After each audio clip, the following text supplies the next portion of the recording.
নমস্কার, দীপা স্টার্লিং চ্যানেলে আপনাদের সবাইকে স্বাগত। আজকে আমি ফুলকপির একটু অন্যরকম স্বাদের রেসিপি বানাবো। ভাত বা রুটির সাথে এই রেসিপিটা খেতে খুবই ভালো লাগে।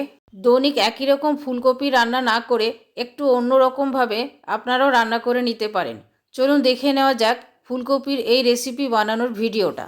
ফুলকপির এই রেসিপিটা বানাবার জন্য একটা মিডিয়াম সাইজের ফুলকপি ছোট ছোট করে টুকরো করে ভালো করে ধুয়ে রেখেছি।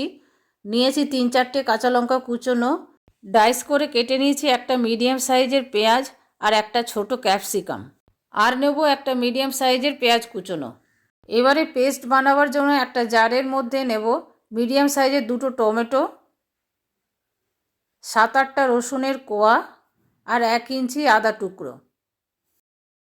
এবারে একটা পেস্ট বানাবো, সেই জন্য একটা বাটির মধ্যে নেব 1/2 টেবিল চামচ জিরে গুঁড়ো, 1/2 টেবিল চামচ নেব ধনে গুঁড়ো, পরিমাণ মতো হলুদ, 1/2 টেবিল চামচ নেব কাশ্মীরি লঙ্কার গুঁড়ো, স্বাদ মতো নুন, 1/2 টেবিল চামচ চিনি। এবারে দেব 1/2 কাপ টক দই। এটা বাড়িতে পাতা দই, একদমই টক নয়। বেশি টক হলে ফুলকপির তরকারিটা টক হয়ে যাবে। ভালো করে সব কিছু মিশিয়ে নেব। মশলাটা দইয়ের সাথে সুন্দর করে মেশানো হয়ে গেল। এবারে কড়াইয়ের মধ্যে দেব রিফাইন্ড অয়েল। এই রেসিপিটা রিফাইন্ড অয়েলেই বানাবো। প্রথমে ডাইস করে রাখা ক্যাপসিকাম আর পেঁয়াজটা অল্প একটু ভেজে নেব।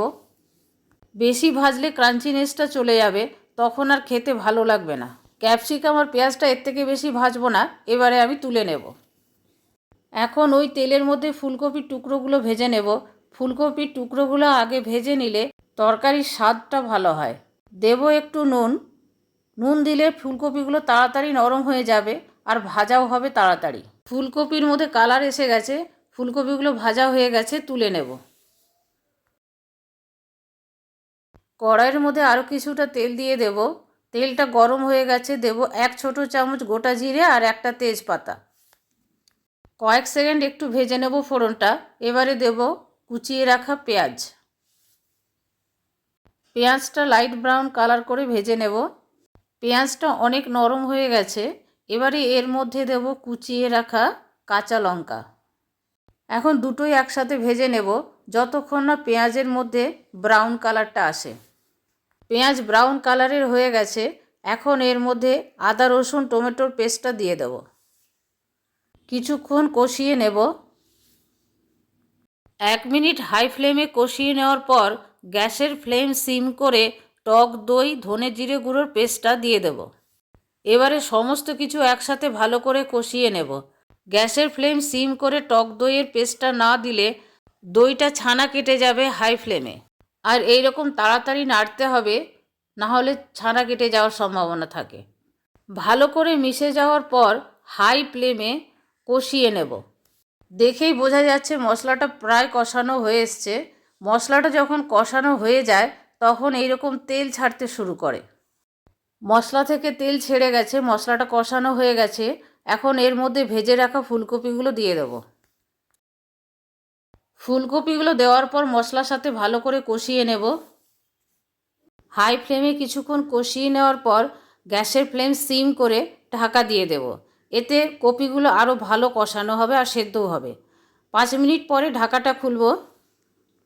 কপির মধ্যে যেটুকু জল আছে সেটুকু নেড়ে শুকিয়ে নেব। এবারে এর মধ্যে দেব পরিমাণ মতো জল। এখানে আমি হালকা গরম জল ব্যবহার করেছি। জলটা ভালো করে কপির সাথে মিশিয়ে নিলাম। ভালো মতন ফুটে উঠেছে হাই ফ্লেমে। এবারে গ্যাসের ফ্লেম সিম করে ঢাকা দিয়ে দেব। কপিগুলো ভালো মতো সেদ্ধ হয়নি। 5 মিনিট পরে ঢাকাটা খুলব। চেক করে নেব ঠিক মতো সেদ্ধ হয়েছে কিনা। কপির ডাঁটাগুলো সেদ্ধ হতে বেশি সময় লাগে। সেদ্ধ হয়ে গেছে। এবারে এর মধ্যে দিয়ে দেব ভেজে রাখা ক্যাপসিকাম আর পেঁয়াজ। ভালো করে মিশিয়ে নেব। গ্যাসের ফ্লেম সিম করা আছে। ক্যাপসিকাম আর পেঁয়াজ দেওয়ার পর বেশিক্ষণ রান্না করব না। বেশিক্ষণ রান্না করলে ক্যাপসিকামের ক্রাঞ্চিনেসটা নষ্ট হয়ে যাবে। 1 মিনিট রান্না হওয়ার পর দেব 1/4 চামচ গরম মশলা গুঁড়ো। গরম মশলা গুঁড়োটা ভালো করে তরকারির সাথে মিশিয়ে নেব। এবারে গ্যাসের ফ্লেম অফ করে 5 মিনিট ঢাকা দিয়ে স্ট্যান্ডিং টাইমে রেখে দেব।